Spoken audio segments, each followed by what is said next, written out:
Welcome to episode 201 of Credit 101. In this episode, we're going to talk about how credit locks work. Credit locks work. Now, when it comes down to credit locks, I think of this as a security freeze, period. To me, it's the same thing.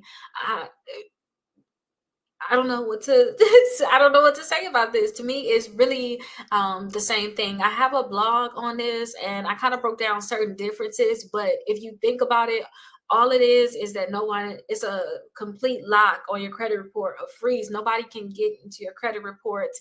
Um, a lot of times, if it's a lock, Experian to me tried to separate the two because I remember that you was able to do security freezes online for free, and now they have the credit lock thing online because I guess now they want to charge for that. But it's the same thing. No one can look at your credit report. You can do it right through the app a lot of time, but you can do it on Equifax for free, right through the. You don't have to call them. You can do it right through your online account. So usually the difference is they're saying like a credit lock is something that's a more convenient thing. You can do it right online and it's free, but that's not necessarily true because, like I said, Experian is trying to make it where they're actually charging people to do this. Like, I understand that they want to separate it. Maybe I'm a little ignorant on the fact of it. Maybe you could put somebody could put something down in the comments, but I really need to know exactly what's the difference between the two, like, seriously. And I just suggest just put your security freeze on there, and you can remove it at any time when you want to apply for something. And if you want to set up this credit lock, you could just call the credit bureaus or go to their website, or a lot of time it's in their mobile app. And again, this is going to prevent identity theft. So before anybody is going to be able to get your credit reports, when someone uses your social security number, there's going to be a lock on there. It's going to say, hey, you need to contact the credit bureau to remove the freeze, and then we can actually go through with the application. So it's going to stop any type of identity theft or fraud happening. And after experiencing identity theft, using a lock can help control and basically make sure that you don't have any more unwanted applications. Just think of it as a security freeze. Credit lock, security freeze. Only thing is like the convenience of actually doing it, really. But it's just making sure that no one gets your credit report. So that's kind of my thing on the credit lock. Is really the same thing to me as security freeze. Hey, welcome to episode 202 of Credit 101. In this episode, we're going to talk about which one should you get. Should you get a security freeze or fraud alert, or should you do a credit lock? Now, I said that everybody should have a security freeze no matter what. Like, this is mandatory, you guys. Whenever you want to apply for something, you can take your security freeze off. And then once you're done applying for it, you can put your security freeze back on. This is a total lock saying no one can get my credit report. I don't care what the situation is. It's a security freeze. No one can get my credit report. Now, a fraud alert is basically just going to be an alert saying, hey, I have some identity theft. Can you just go extra?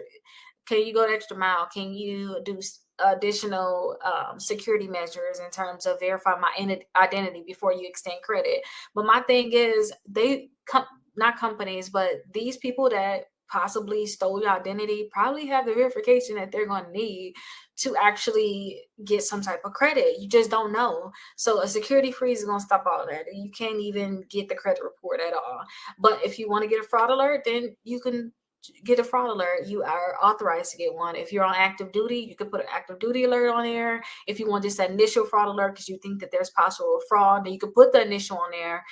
And then also the extended fraud alert. Now, the extended fraud alert is going to last 7 years, but this is my thing. I hated having a fraud alert on my credit reports when I was applying for things because I had to do extra security, but I already had a security freeze on there. I mean, I had to do extra verification, but I already had a security freeze on there. So I hated that. So maybe you guys can opt to just have that security freeze and you can bypass the fraud alert. Because again, nobody will be able to get access to your credit report. None of these creditors even have any type of fraud or identity theft happen at all. period. You can't even get it until you call to remove it. So that's why I like the security freeze. Now, credit lock is like the new thing. Like I said, with Experian, they want to charge more. To me, I think credit lock and credit freeze is the same thing. If they want to separate it to charge money for it and say that you need to have a membership to have it, then it is what it is, I guess. But it don't provide the highest level of protection, such as like a security freeze. They say that on it. They kind of try to separate it. So go on Experian if you want to know really what their rules are for their credit lock, especially if you got the Experian app and you're not paying for the full on Experian thing, then you're going to see that that credit lock is like additional protection, but it's not a security freeze, which is what I want you guys to do. But I think that everybody should really get that security freeze. That's really the best for everyone. That makes sure that you have no identity theft. And whenever you want to apply for something, just call the credit bureau and say, hey, can you remove the credit freeze that I have, security freeze? And they can say, hey, would you like us to lock it back tomorrow? Or, you know, they'll do that. They'll say, hey, we can unlock it today and place the freeze automatically back on there at 12 p.m. 12 a.m. basically the next day. So definitely just get what you need to get within your time, or you can do it on the online account or the app, but just unlock it, apply, lock it back. You're done. Okay. You don't have to worry about all the extra identity theft and stuff like that. You have to worry about it for other instances outside of just this. So definitely make sure you get that security freeze. 203 of Credit 101. We're almost done, but these are a few key videos that you guys need to make sure that you're understanding. And this one is very, very important, which is how to protect your social security number. So my daughter is doing so much stuff now, even with her own social. So I'm trying to think about ways to even teach her how to protect this. So if you guys have children, this would be a great video for you, like teenagers. This would be great, young adults, because you guys definitely need to protect your social security number. First thing is just something simple. Keep your social security number private. It's as simple as that. If somebody asks for your social security number, ask them why they need it. You know, don't just give it out.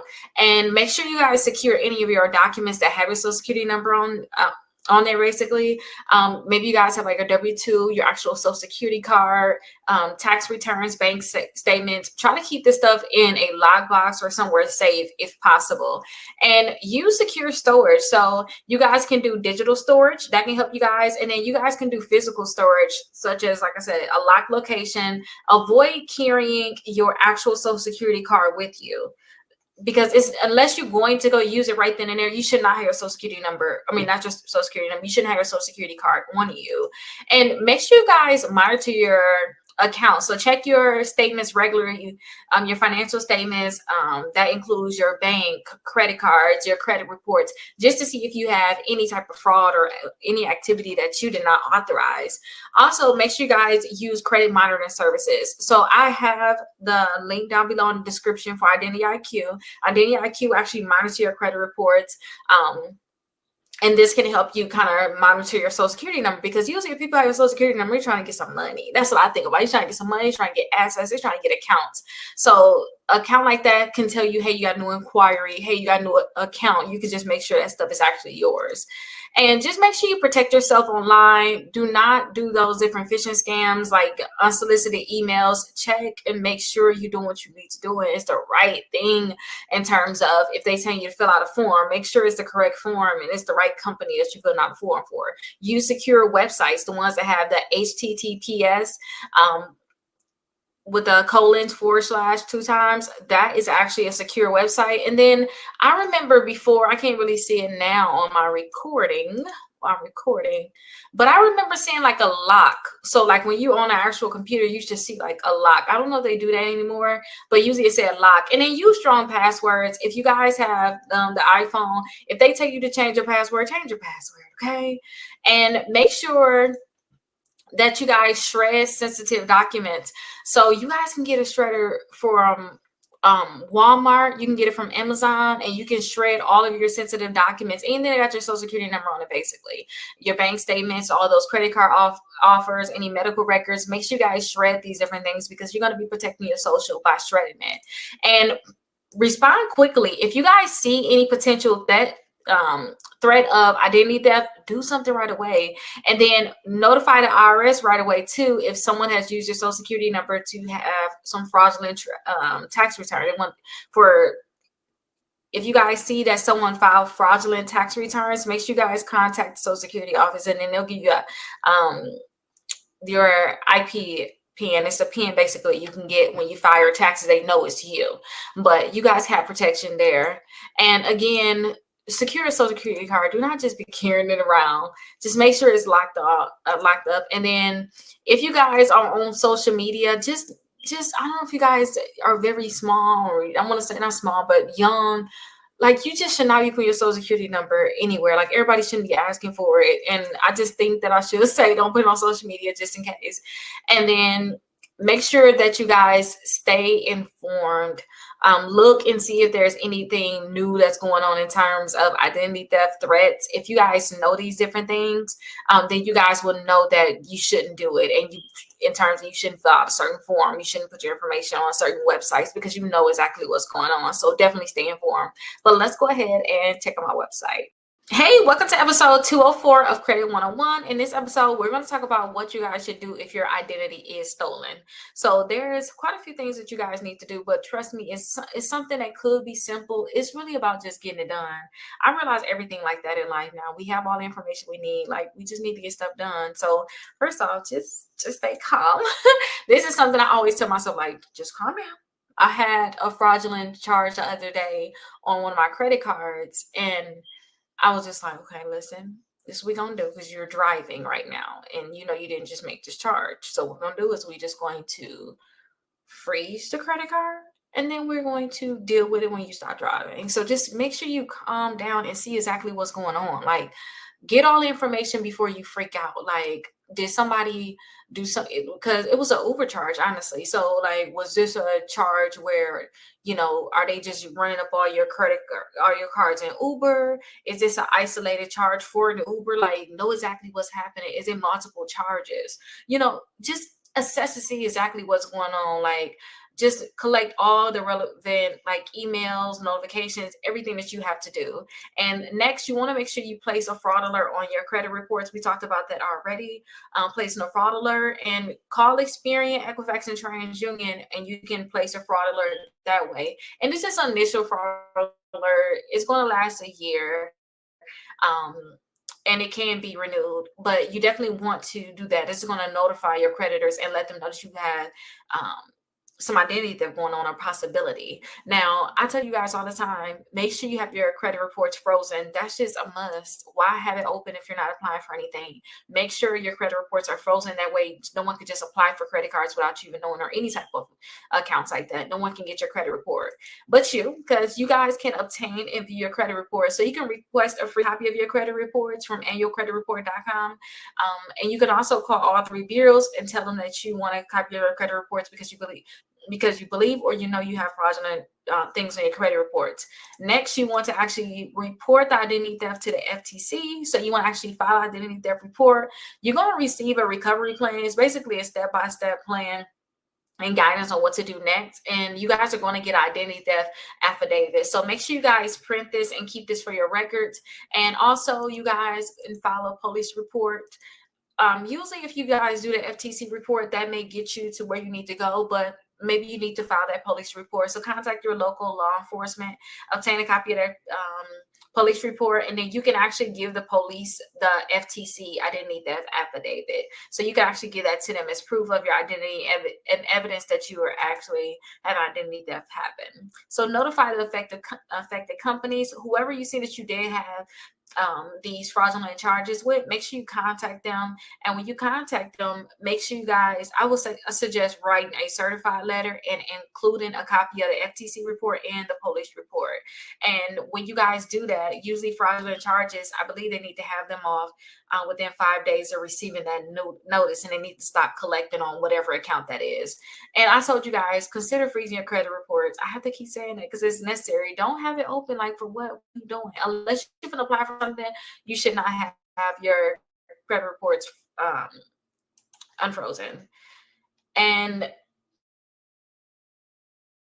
it's any passwords, or make sure you guys have certain security measures done. So if you guys have Identity IQ, then Identity IQ can tell you about things that's going on with your credit reports. And if you guys have Aura can also give you these notifications. And sometimes too, like I said, my iPhone will tell me, hey, you have some passwords that need to be changed. It look like it's been compromised. Make sure you guys do it.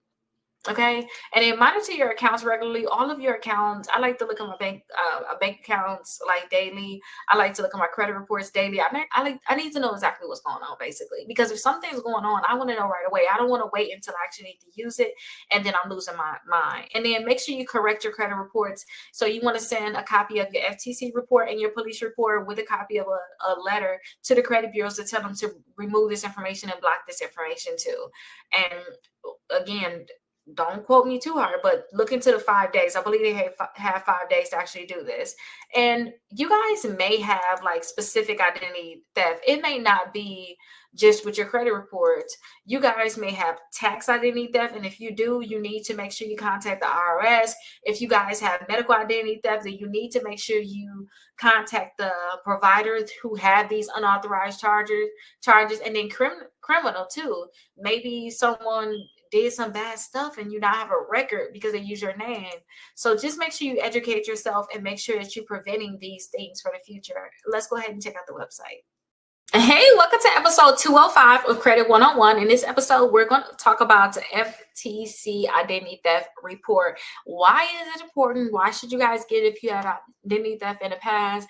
And where can you actually get it? Like, why, where, and how to actually use it. So the purpose of the identity theft report is basically, just think of it as like a way of saying, yes, this person actually had identity theft before. Just think about it like that. I think of it like a certificate. It's just a report saying, yes, you have identity theft. And if you guys had identity theft in the past, you're going to need this, especially when you fight collection companies, you find those companies where you probably have a charge off. Whatever you guys had that was affected you're going to need this most likely. So definitely check this out. Now, you guys can actually create this on their website. For the FTC, identitytheft.gov, you guys can actually create the report. Now, this report, again, you're going to need this. So definitely go there to create it. And I want to talk about how you can actually use it. So how this can actually help you. So if you guys had identity theft in the past, go ahead and do the FTC report. They're going to come up with a recovery plan, basically a plan on how to recover yourself to get back to where you was before you had the identity theft. And a lot of this is going to be next after you get the FTC report. Go ahead and file a police report. Give them a copy of your FTC report. Send both copies in to the credit bureaus. Let them know which accounts were actually including your identity theft report. And then also you want to send it to each company that had the identity theft. So if you had somebody got a Discover credit card in your name, you want to send it to the credit bureaus, telling them to remove it from they're in on your reports, whichever credit bureau is on. And then also you want to send it to Discover to let them know, hey, listen, you're the one that's furnishing this information. This is included in my identity theft report. This is not my account. This is a fraudulent account. So that's what you guys can do. And again, when you get this report, these companies can't say, I don't think you have identity theft. They're going to have to fight you about it. But usually once you get this report and send it to them, they have 5 days to actually, don't quote me. Let me not say they have 5 days. Double check this. They have a certain amount of days. I believe that it is 5 days to actually remove this account from your credit reports and stop collecting on the account. But just double check on your resources. And again, having this is going to just, I say, cut the BS in a way in terms when it come down to these accounts that's actually identity theft. So what I suggest is you guys go ahead and get the report. And once you get the report, go ahead and file a police report. Send both of these copies in to the credit bureaus and also the account that has that identity theft. If you guys have any questions, always feel free to let me know. Let's actually go ahead and check out my website. Hey, we are at our last episode of Credit 101. Can you believe it's 206 episodes of Credit 101? I'm so excited about all the different things that's coming out for Credit 101. I'm actually going to create so many things to be able to teach people about credit, help them understand what exactly is going on with credit. And I wanted to gear this and have this even for my kids. I do different workbooks for my kids in terms of homeschooling them. And I think that this is something that they definitely need.